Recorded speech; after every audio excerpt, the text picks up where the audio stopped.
Yes, hi, eto ulit, bumabalik si Kuya Brian. Kahit maulan, papasok pa rin tayo. Grabe, wala pa nga suspension sa ibang lugar, lalo na sa lugar namin. Wala pang suspension ng klase. Yan. Oo, kahit maulan, talagang sabi ko nga sa inyo, buhay empleyado tayo. Diba? Kailangan natin pumasok. Maraming salamat sa LRT1. Yan. Sa magandang takbo, sa smooth na pagbiyahe namin, sa bawat pagsakay sa araw-araw. Maraming salamat po sa inyo. LRT Line 1. Yan. Biyaheng Antipolo to Recto. Thank you so much. Yan, oh, grabe. Medyo maulan talaga. Walang tigil ang ulan. Maraming salamat sa magandang pagpasok ngayong araw na to. Sana naman yung ibang eskwelahan dyan, kung talagang medyo hindi na maganda yung panahon, suspend din agad ng maaga.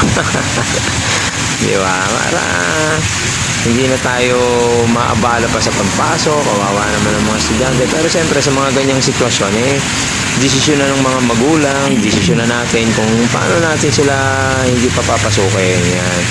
Dahil alam naman nating maulan, pa tayo na mag-decide na huwag na tayong pumasok. Ayan. Yan ang sinasabi ni Kuya Brian. Kailangan natin magsipag dahil magagalit ang ating coordinator na si Sir Jobert. Shoutout sa iyo, Sir Jobert. Diba? Kahit maulan, sabi ko sa iyo, papasok pa rin kami. Huwag lang yung masyadong malakas na bumabaha na talaga. Ayan. Sobrang ingat po sa mga may sasakayan dyan, mga madulas ang kalsada, sa mga rider natin dyan.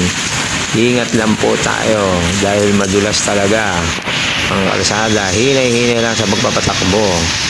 Maraming salamat. Pa-subscribe na lang po at pa-follow sa aking page Kuya Brian at sa aking YouTube channel Jackie yan. Maraming salamat po. Bukas po ulit, pasok po ulit tayo. Thank you so much.